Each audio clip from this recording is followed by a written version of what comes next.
нашите специални гости Биляна Йотовска, която е бикини фитнес шампион и автор на едни от най-полезните книги, свързани на тази тематика, и доктор Нели Павлова, която е здравно-медицински психолог с научна и практическа дейност, насочена към проблемите, свързани с храненето и теглото.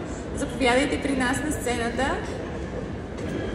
Две думички за женската енергия. Тя е нещо, което всички ние усещаме, носим в себе си. Има дни, в които тя е така при повдигнато ниво, но има други дни, в които нямаме тонус, нямаме енергия. Истината е, че всичко това зависи от начина ни на живот, от нашите навици, дори от това с какви хора общуваме. Съгласна си, нали?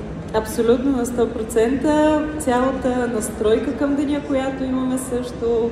Събуждаме ли се позитивно? Нали, понякога естествено не може да се събудим позитивно, но поне по какъв начин решаваме да стартира деня и физически, и от към хранителни навици, и като емоционално разположение.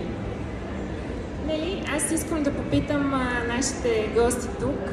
Според вас, колко от вас смятат, че живеят здравословно, хранят се здравословно, имат добри навици? Нека да вдигнат ръчичка, няма се видим повече ръце.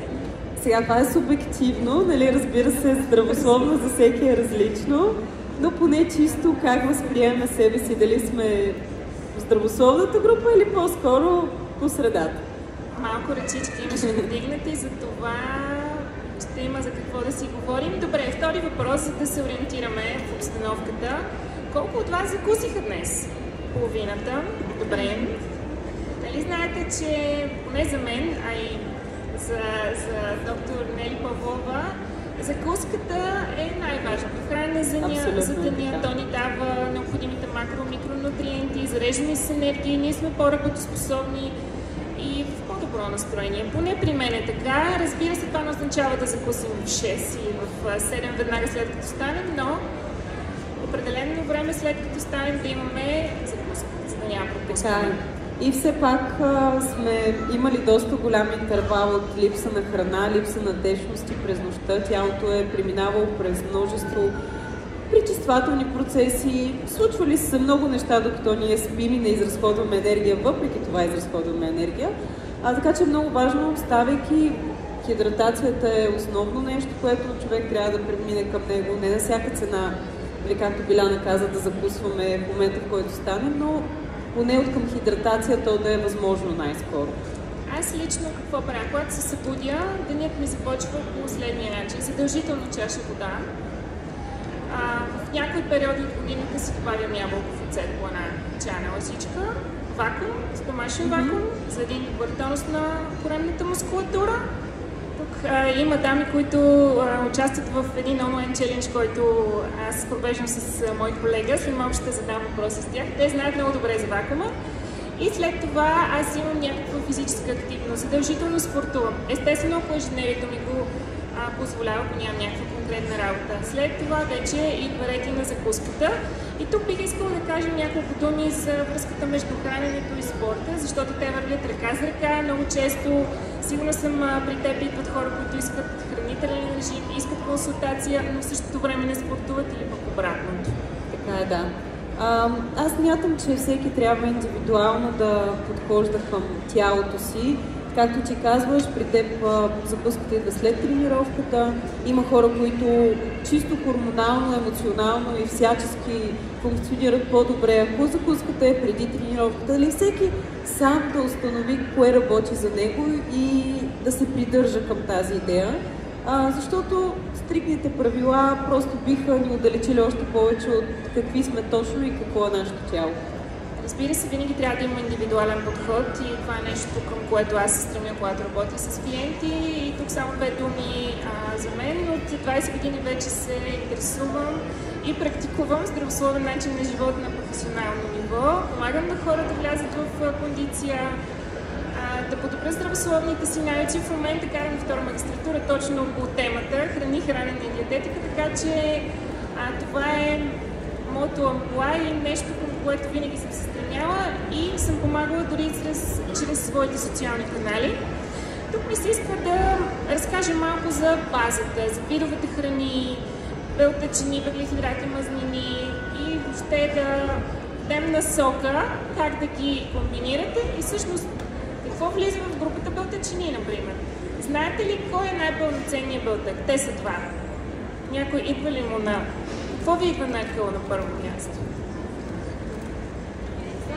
Това е точно така, Габи, яйчния белтък и майчината кърма. Смятайте колко важна функция имаме ние жените. Това са двата пълноценни белтъка. След това вече, разбира се, минаваме към животинските белтъци, месо, риба, към бобовите храни, които също съдържат голямо количество белтъчини. Ядките също, да. Има суроватъчни протеини на прах. Точно така, тук идва речи на добавките. В този ред на мисля, там е щанда ми, който желая допълнителна консултация. Бихме могли да си поговорим допълнително. След това да минем към въглехидрати, полезни. Какво влиза в тази група? Ориз, картофи, батати. Тук също включваме и бобовите. Какво още?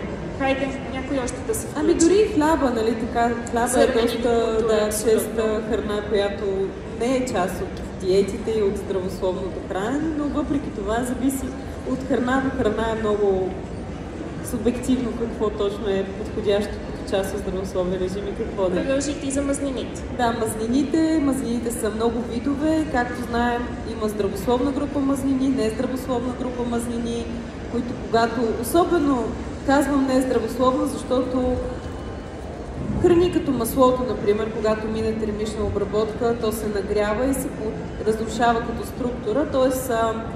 това е вид мазнина, която я класифицираме не на всяка цена като здравословна, въпреки това, пак казвам, зависи как се консумира, зависи как тялото я възприема. От към здравословните мазнини знаем зехтин, ядки, семена, авокадо, растителните мазнини, да. Животинските пак по-скоро, дори има и растителни, които преминавайки термична обработка не са здравословни, но отново тук говорим за баланс, не говорим за екстремности. Аз сега няма да ям тази храна никога до края на живота си. Така че човек трябва да има обща култура и да опитва да я прилага, но не е на всяка цена да е стриктен в начина си на живота, защото това внася изключително много дисбаланс. Мисля, че се съгласиш. Абсолютно подкрепям. Ние след това имаме една точка стрес, по която ще говорим, защото той много се отразява на нас, жените. Тук искам само да допълня, че няма правилно и неправилно, всеки организъм преработва по различен начин дадената група макро- или микронутриенти, но все пак нашата препоръка е да предпочитате мазнини от растителен характер, тъй като те се и разграждат по-лесно от организма. Само ще ви дам пример, че с кое месо беше? Агнешкото месо, неговите мазнини са толкова упорити, че ви трябва много висока телесна температура, за да ги разградите. И представете си, ако си хапнете една огромна порция агнешко, вие няма да огладнеете поне 1-6 часа. А все пак е хубаво да има определена чистота на храненето, за да може метаболизма да работи по-добре и съответно по този начин да поддържаме едно добро и оптимално тегло, което в случая е от значение за нашето здраве. Тук можем да кажем и за фибрите, че е хубаво да бъдат включени в режима.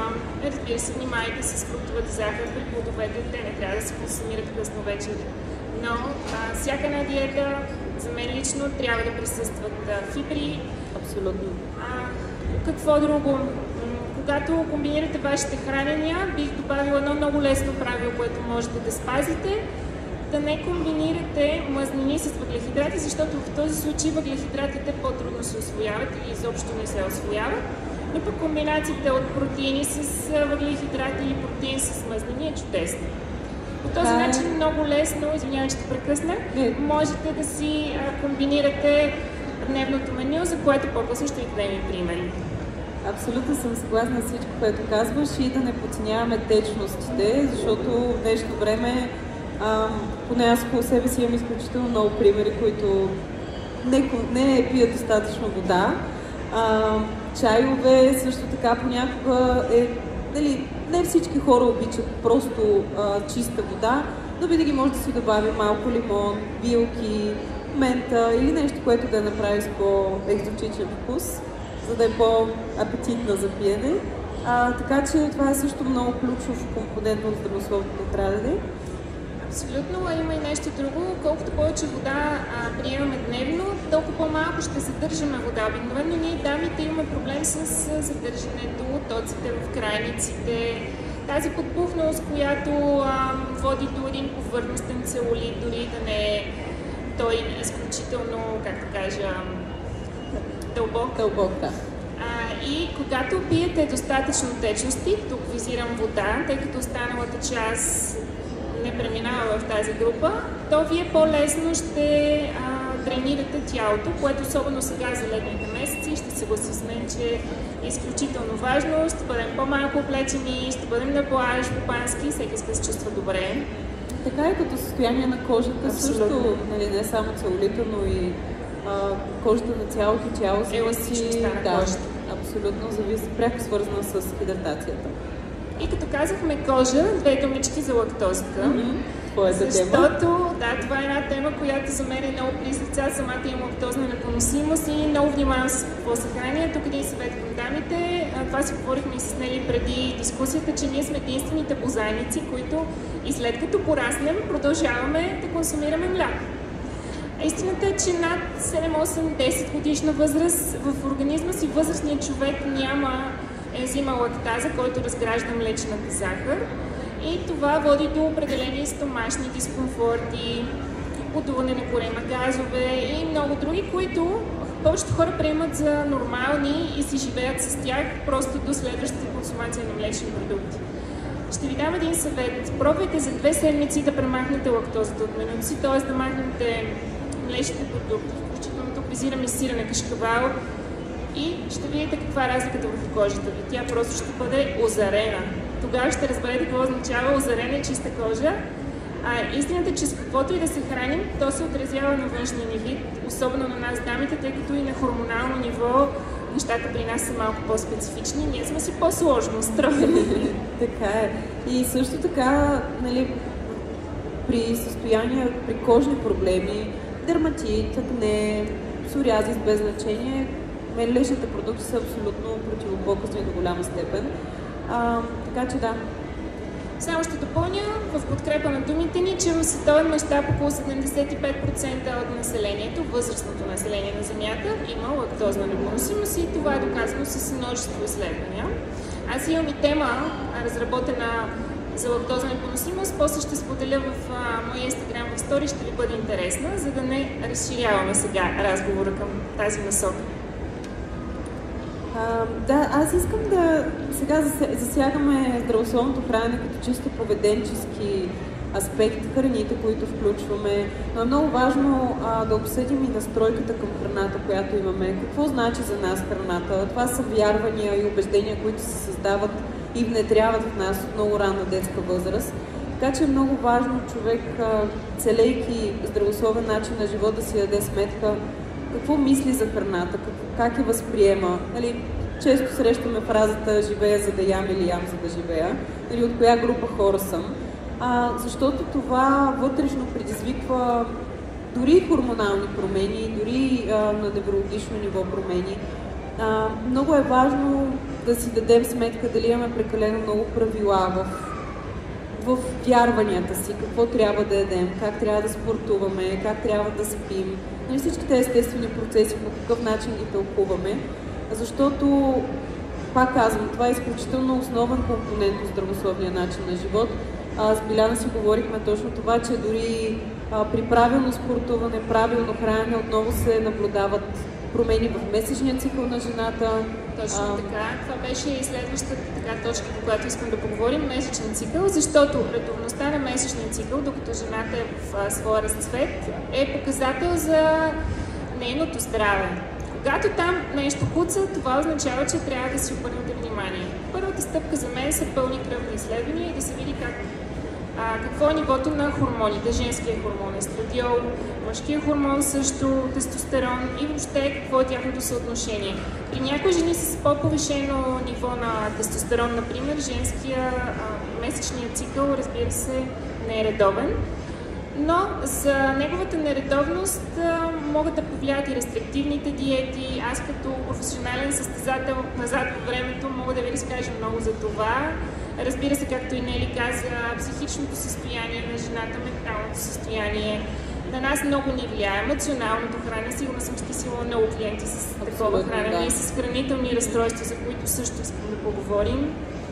Да, в този ред на мисли, думичката, която ще използвам за жените, въобще за начина на хранене е баланс. Не трябва да има крайности.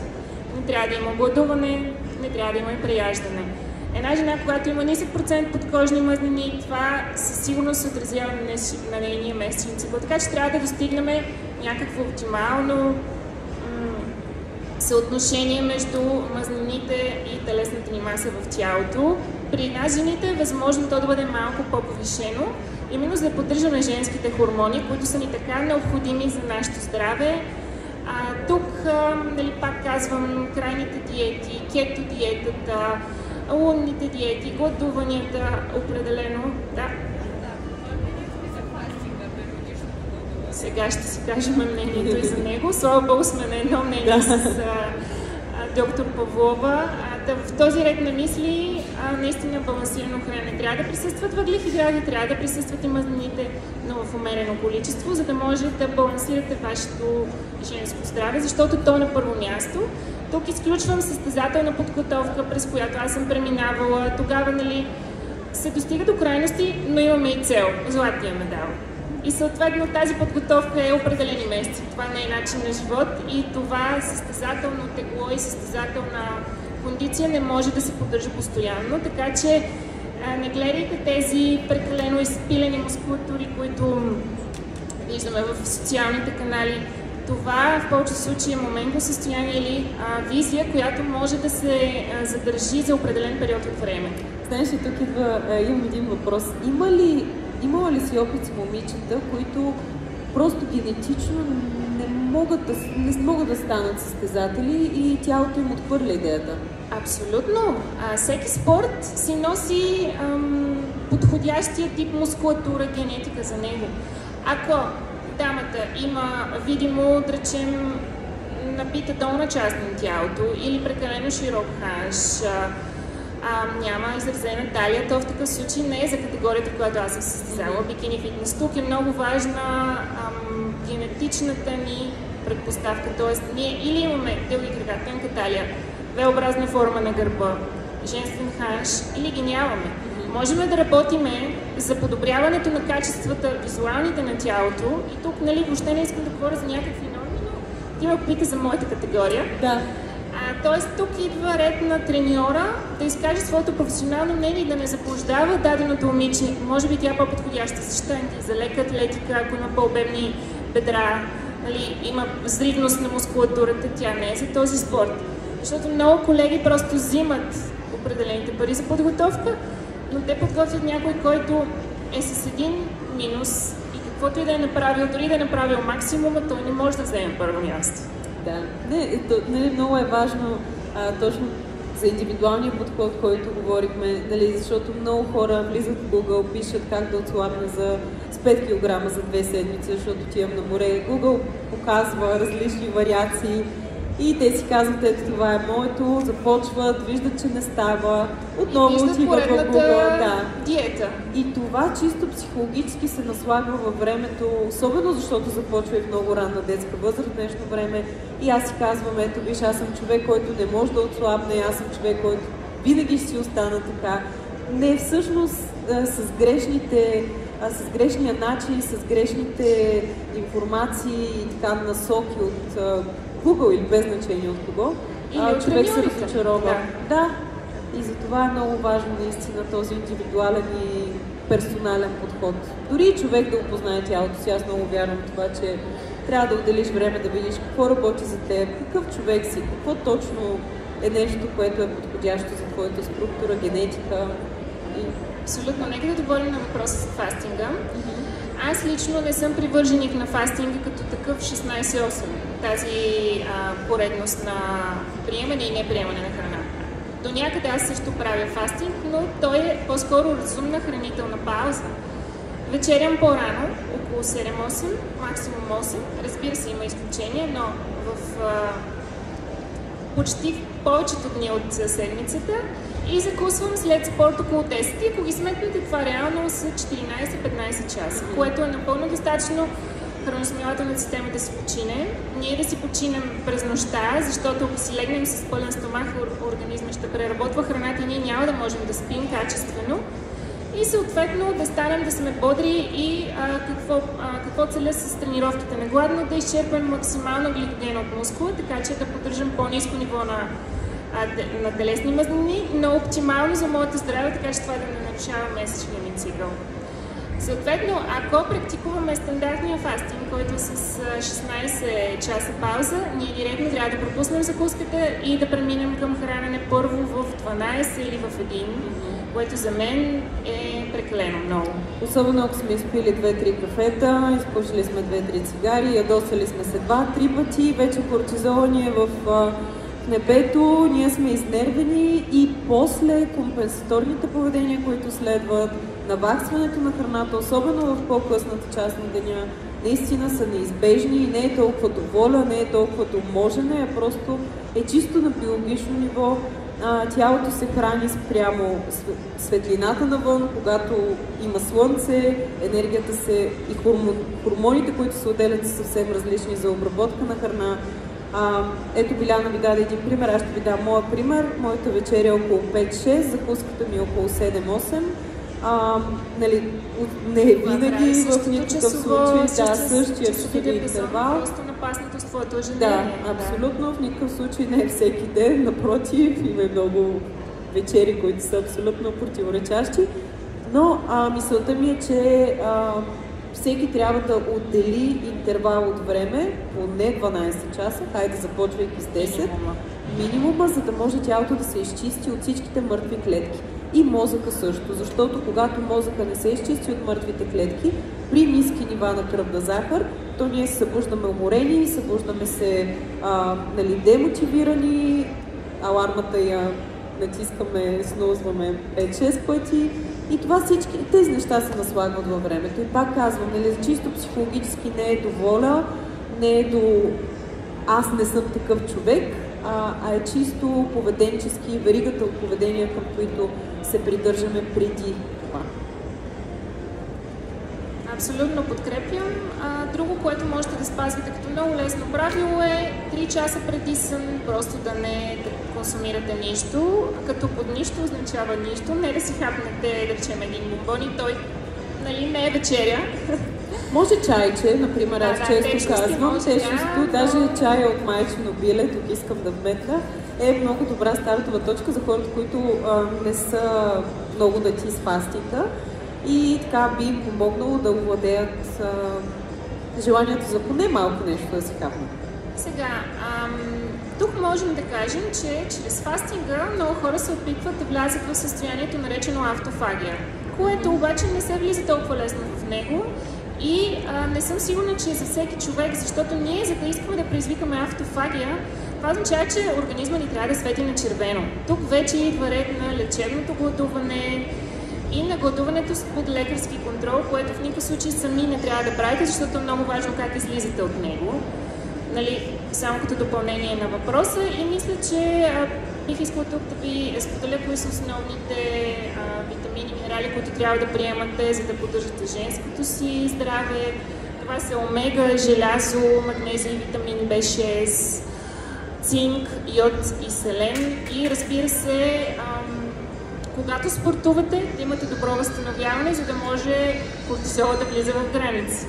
Тук идва ред на аминокиселините, верижно разклонени вериги, които ние не можем да си набавиме от храната, затова те са под формата на BCA или BCAA. Аминокиселини, можете да ползвате протеин изолат. Ако ви е интересно, мога да кажа разликата между стандартен whey протеин и изолат, ако нещо преминем нататък. Да? Добре, каква е разликата между стандартен whey протеин, в който в повечето случаи се продава по баровете на фитнесите, протеиновите барове и изолата? Единия не съдържа лактоза, това за което си говорихме в началото. Той чрез ултра и микрофилтрация е премахната лактозата и е лактоз-фри. Изолатът. Той е по-високо процентен, и разбира се на по-висока цена. Стандартният whey съдържа лактоза и е възможно да ви предизвика някакъв стомашен дискомфорт, както доста често се случва. Винаги предпочитайте изолат и такъв, който няма добавени захари, подсладен с хубав подсладител, като стевия, например. Да, аз искам да вметна нещо тук за протеините. Много наскоро излезе едно проучване, което показва, че протеините от вегански происход, т.е. които не идват от мляко, с много висок процент тежки метали. Много по-висок процент тежки метали, отколкото тези, които whey протеина и изолата, които са на животинска основа. Заключението беше противно на всички заключения последните 5-6 години, които са така из научната литература, че всъщност е по-добре да консумираме изолат или whey съответно. Изолата се прави от словатка. Тук е парадокса. Той идва от млякото, но чрез мембранните технологии, които се произвежда, всъщност лактозата се премахва, така че той е подходящ и за хора с лактозна непоносимост. И вече ако само една вметка прави за хранителните добавки, които са важен компонент от здравословния начин на живот, ако не знаете към кои да се насочите, кои са в вас, прямо вашите цели, в момента здравословно състояние, е хубаво да се консултирате с професионалисти, тъй като на пазара има огромно изобилие, от какво ли не е много се спекулира, наистина потърсете качествени такива. И са опасни, между другото, защото особено продукти, които пътуват много до нас, идват от какви ли не държави, не са чисти като продукт, формата, която се използва е изключително неподходяща, от тялото не се разпознава. Всичките минерали, витамини идват под различна форма и затова е много важно, когато приеме протеин, то да е от приеме хранителни добавки, то да е от формата, която се разпознава и усвоява от тялото. Да. И тук като една препратка към кортизола, за който ти спомена, който когато се повдигне този хормон, нивата му, ако са прекалено високи, пречи много на цялостното ни здраве. Тук идва ролята на качествения сън и разбира се правилата, които всички знаем. Вечер преди лягане без устройства, поне 1 час. Много е трудно постижимо, но върши чудеса. Чаша топла вода също бих казала. Също така и медитация. Аз, когато съм в така доста активен сезон от към ангажименти, вечер си лягам и почвам да мисля. Имам едно overthinking. Почвам да мисля утре какво имам да правя, какво трябва да направя, къде трябва да снимам, къде трябва да отида.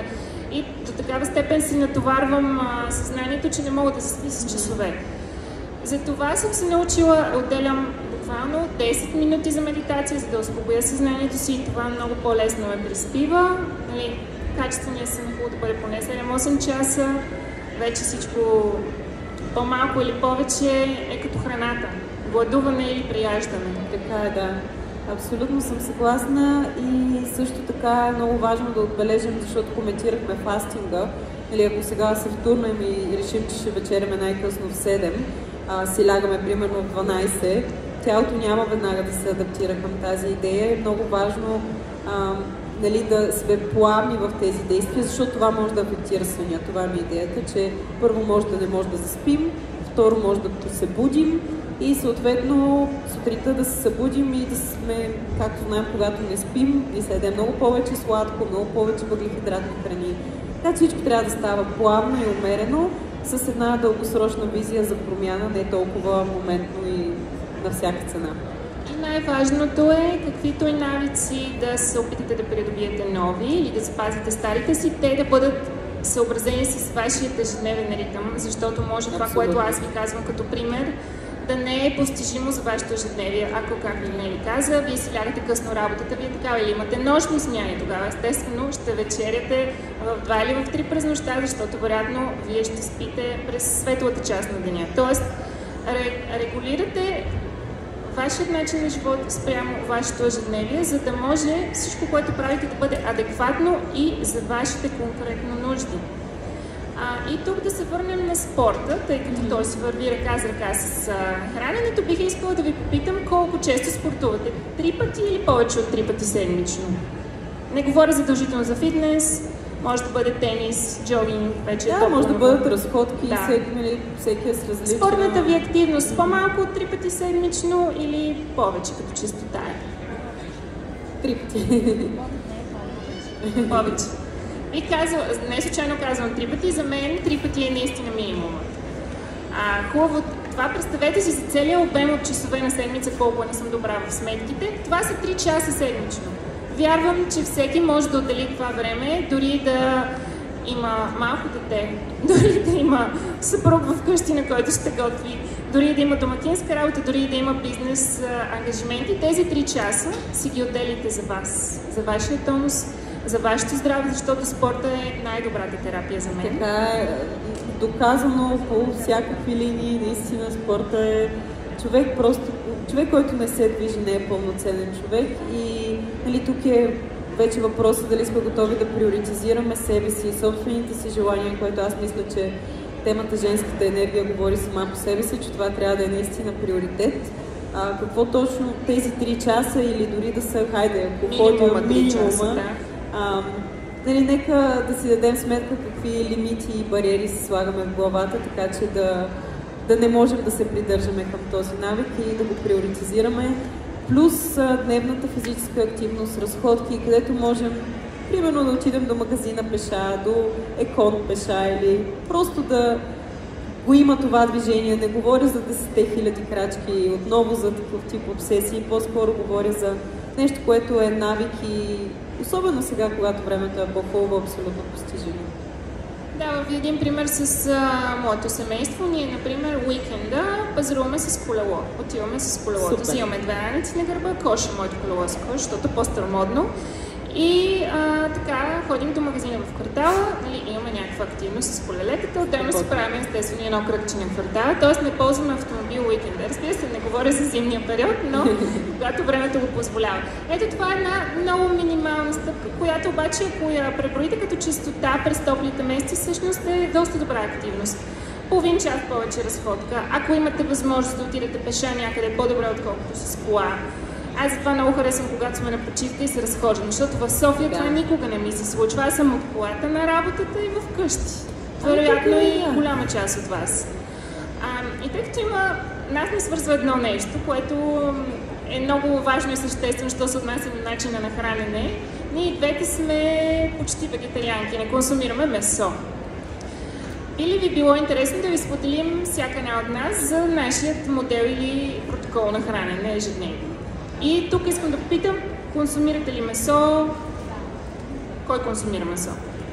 По-голямата част. Най-много ръце на този въпрос. Това е въпрос на личен избор. Аз лично не хапвам месо от 6-7 години. Не ми пречи на седмицата да хапна нещо, но като цяло предпочитам то да е на дъното на моята пирамида хранителна. При теб как е? Често казвам, аз в годините така доста съм се сблъсквала с идеята месо трябва. От малка ли не консумираш месо? Да, от 10 годишна нямам. Даже от тогава помня, но ето баба ми е тук в залата, тя ми беше сготвила едно пиле с ориз и аз трябваше да го ям, но никога не исках да ям пилето и винаги исках ориза само. И това е една идея, която във времето ми се е налагала. Нали, аз съм се съпротивляла с цялото учене, нали, трябва да се консумира месо, трябва да има желязо, всичките стереотипи, модели, които се опитваш да се придържаш към тях, но в един момент просто си казах, не мога, това не е моето, но нали, тук изхождаме не толкова от здравословна гледна точка или по-скоро е вътрешен усет. Дали е етичен, дали от етична гледна точка, дали е просто идеята не ми допада, но и тялото ми го възприема. Това е много важно да го спомена. По никакъв начин нямам дефицити или други неразположения. Тук една препоръка. Хубаво е да проверявате какво случва с кръвта ви веднъж годишно. Профилактичен преглед, за да видите дали щитовидните хормони са в норма, дали имате някъде дефицити, трябва да добавите хранителни добавки. Ако консумирате или не консумирате нещо като основна група, както примерно е при нас. Въпреки че аз не съм чак толкова крайна като теб, от време на време хапвам, а аз по-скоро не консумирам. При мен дойде от етична гледна точка. Просто в един момент си казах, аз мога да си набавя протеина от много други източници, защо не обичам животните. Просто от любовта ми към животните. Но това е въпрос на избор, няма правилно и грешно. Да, месото вдига киселинността в организма и това е неговия минус, но пък той е пълноценен източник на белтъчини, така че много умело трябва да замествате липсата му, ако има такава. И нека да ви споделим нашите примерни дневни менюта, като нещо, което би било полезно за вас. Да, Нели, ти първо. Аз само искам да отворя една скоба по отношение на хранителните добавки. Както Биляна каза, ежегодишни изследвания трябва да се пускат и задължително, нали, стандартната кръвна картина не включва минерали и витамини, т.е. ако консумирате хранителни добавки, особено които съдържат витамин А, Е, Д, то трябва да изследвате и тя, защото това са витамини, които се акумулират в тялото и съответно не бъдат изхвърлени, могат да създадат проблеми при прекомерни количества. Да, абсолютно. И тук само да вметна за хранителните добавки, като спомена. При дамите, особено 30 плюс години, забравих тук, не го казах, колаген. Включвайте колаген, защото той е изключително важен. Производството ни на колаген намалява и е хубаво да бъде прият като добавка допълнително. И тук изберите колаген, който е хидролизиран, за да се усвоява по-добре от организма. Препоръчвам да е в течна форма и да има добавени витамини, най-вече витамин С, за да може да се усвоява по-добре от организма, не просто колаген. Тъй като пак има много голямо разнообразие от колагени. Не е случайно и колагена под моя лейбъл, Биляна Йосиф лейбъл е точно такъв. И да, прекъсване, извинявай. Не, мисля, че е доста важно. За дневно меню, какво мога да кажа, ставам и закусвам веднага. В повечето случаи овесени ядки, семена, нали, алтернативно мляко. После задължително имам малко закуска, примерно банан с междинка, да, с някакъв ядки или тахан. Обядът при мен е най-основното хранене, то е винаги е балансирано, протеини, мазнини, въглехидрати, но наистина е като количество, примерно ще е салата, супа и основно. И винаги имам десерт, който е сладък. Нали? И вече всъщност това, което играе при мен вечеря следобедна закуска, е нещо, което е или салата, или много е различно. Аз много обичам плодове, въпреки че наскоро си прави генетично изследване и излезна, че не обработвам фруктозата, което за мен беше тотален шок. Но да кажем някой път, особено ако е лято, мога да си направя една голяма порция грозде, диня и така. Тоест, при мен въглехидратите са абсолютно доминантни, след това са мазнините и след това е протеина. Моята физическа активност е изцяло аеробна, или горско тичане, или планинско тичане в гората, да, или на равен терен, но поради тази причина въглехидратите са основен източник в менюто ми. Тоест ти се храниш като честота 4 пъти? Като честота 4 пъти, да. При мен е същото, но са изнесени малко храните, тъй като аз като стана, не закусвам веднага, както ви казах, спортувам, минават 2 часа, даже понякога и 3, и закусвам около 10 часа. Вече в 10 съм изключително гладна, особено ако съм спортувала преди това. Ставам около 8. Значи да, 2 часа. Закуската ми в повечето случаи съдържа супер храни и яйца, или на мястото на яйца прибавям скир, като той е безлактозен, тъй като се старая лактозата да е с минимално количество. Даже под моята марка аз имам един микс Smart Food, се казва. Той съдържа чия хуск, какао, ядки, годжибери, различни супер храни миксирани. Това си го правя като пудинг от вечерта с скир, много рядко с кисело мляко или алтернативно мляко. И това в повечето случаи е моята закуска, която обожавам. Аз лично предпочитам сладки закуски. Другия вариант е този микс или овесени ядки с яйца под формата на сладка палачинка. В повечето случаи добавям банан или някакъв сезонен български плод. Имаш доста протеин винаги в закуска. Да, винаги се старая да имам протеин. Понякога си добавям и дози протеин или правя различни печива за вкъщи, особено уикендите. През седмицата нямам толкова време. Междинен знак до обяда нямам, защото обикновено в този период съм най-ангажирана от деня и не ми остава време. Наблягам на водата в този период или някой фреш. Тук само ви давам един хак. след като консумирате плодове, те съдържат фруктова захар или нещо сладко, или дори фреш, изплаквайте зъбите си с вода. Тъй като това се отразява и на цветността на емайла, и на неговото здраве, не мога да кажа, добър вид. За обяд в повечето случаи имам омлет или голяма салата, в която добавям понякога някакъв вид бобови храни, т.е. микс. Аз не съм много по въглехидратите тип рис с картофи, по-скоро не. Харесвам булгур, харесвам киноа, такъв тип въглехидрати, които ги добавям в салатата и се получава една все пак по-лека форма на обяд. След обед обикновено ядки или ако съм си вкъщи смути с протеин. Понякога протеинов десерт, като внимавам какъв е, да няма добавена захар, палмова мазнина, нали, за това внимавайте, когато избирате такива барчета. И вечерята ми в повечето случаи е подобна на твоята, но не плодова, по-скоро зеленчукова, голяма купа с салата. Разбира се, доста често включвам риба за вечеря или за обяд. И водата е около 4 литра, особено през лятото. Да, пия доста вода, не мога да остана без вода. Даже тук си гледам бутилката, ето там ми е, да си казвам, хайде после ще си я взема. В случая в нея съм си разтворила аминокиселини, между другото. И така, това е моят модел на хранене. Бих казала, доста балансиран. Рибата присъства често и яйцата често. И зеленчуците, влакнините под всякаква форма, обожавам. И тук искаме да ви попитаме, бяхте доста тихи през цялата лекция. Имате ли някакви конкретни въпроси, които можем да отговорим на вас? Лично нещо да ли ви интересува? Имаме онлайн въпроси. Как можем да създадем сутрешна рутина, която да ни зарежда през целия ден? Ами ние отделихме доста на сутрешната рутина. Аз лично споделих моята. Чаша вода, която да ме хидратира, доза спорт и след това добра закуска. И също така сутрешната рутина започва от предната вечер. Нали, не може да очакваме да се легнем в 5 сутринта и сутринта да сме свежи. Така че зависи на колко години за така едно време можеше. Но все пак да си подсигурим здравословните вечерни навици, за да може и сутринта да сме по-свежи, защото каквото и да направим, мисля, че се съгласиш, че основите трябва да са факт. Да, достатъчно доза сън също бих я абсолютно прибавила. Въпроси от гостите ни тук? Аз тук имам една дама, споделих в две, мисля, които са от челенджа, който 3.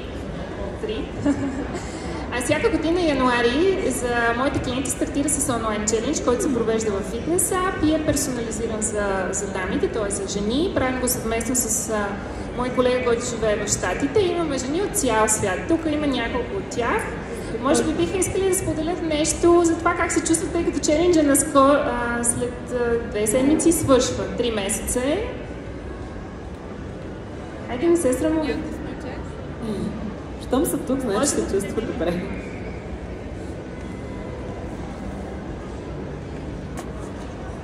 Аз лично се включвам за 3-ти път в челенджа и се чувствам изключително добре, изключително тонизирана. Много нови упражнения научих. Някои не съм ги усъвършенствала все още, както е вакуума, на който Биляна е поп, защото го прави от 15 на години. Поддържам много добра форма, благодарение точно на този челендж. И тук е момента да кажа, че много хора мислят, че всъщност май месец могат да направят мечтаното тяло за лятото, но това е нещо, по което ние в случая, откакто така се общуваме толкова много с Биби, разбирам, че целогодишна е борбата за това. Не знам дали точно борба, но да, нали, понякога борба с себе си. Защото колкото да се стремя да правя всичко точно както знам, че трябва, има 1-2 дни в месеца, в които така се поддавам на изкушения. След това си набавям, особено сега с челенджа. Много е лесно с този ап, за който Биби каза, защото там надграждаш себе си. Тоест, ако днешната тренировка е била с 20 кила, следващата може да е с 22, 25. И има и една малка надпревара такава вътре в самия челендж, да, един състезателен характер. И да, това ти помага да дадеш още по-добри резултати и да си най-добрата версия на самия себе си. Давам на следващата участничка в челенджа. Името на апа? То е специално за челенджа. Аха. Ясно, трябва да се. Да, мисля, че ще е полезно да се уточни, защото да. Здравейте от мен. Здравейте от мен. Аз вече втори път се включвам в челенджа. Значи сте 4. Да. И въпреки, че не спазвам стриктно режима, тъй като съм служебно ангажирана много, въпреки това винаги, когато имам време, сядам, чета пропуснатото през деня, като чат от всички момичета, които са включени в това предизвикателство, и така успявам да... се мотивираш за следващия ден. Точно така. И въпреки, че не съм стриктна, за мен по-важно е да знам как да продължа след този челендж. Режима, фитнес, тренировките, тъй като съм много далеч от всичко това нещо. От тук нататък благодарение...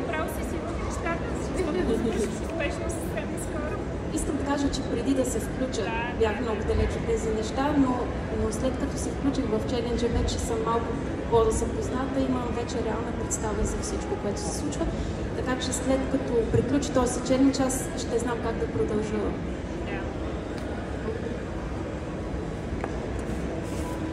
Това за мен е и най-важното, когато работя с някой, дали индивидуално или в група, да изградиме добри здравословни навици, за да може дамата след това да продължи. Не да я обърквам с прекалена смяна на протоколи и ще правила през периода, в който работим заедно, а да изградим навици и тя да знае как да продължи, след това да надгражда.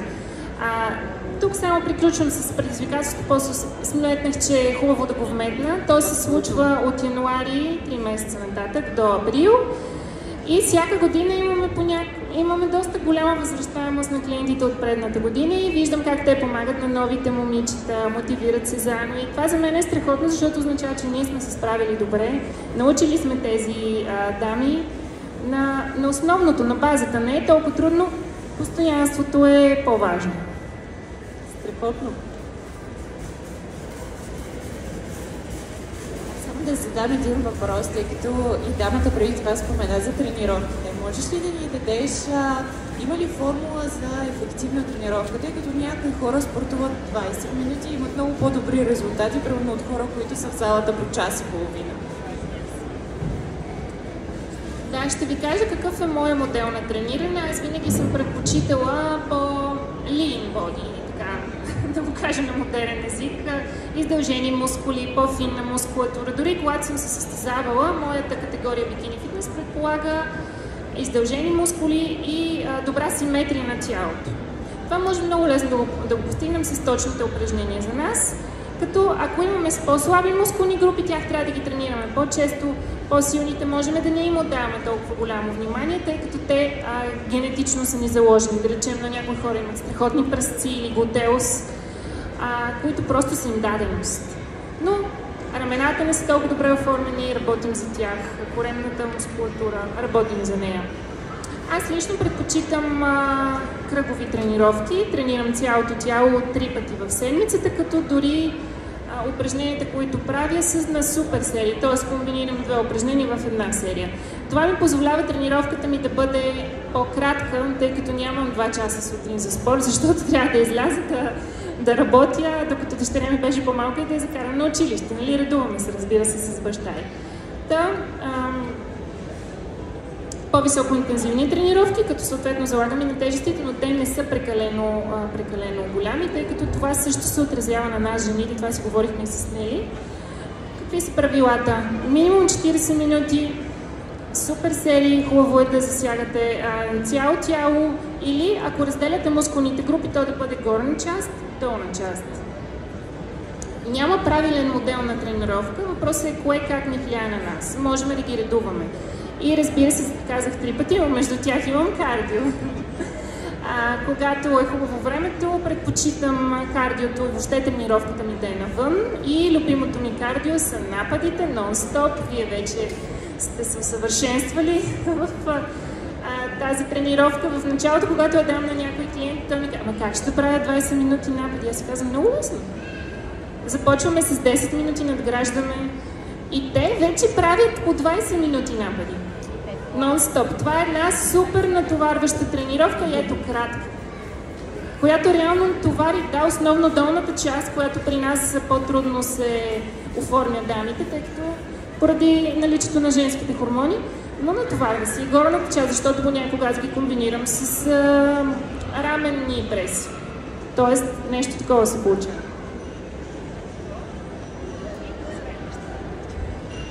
И така 15-20 минути.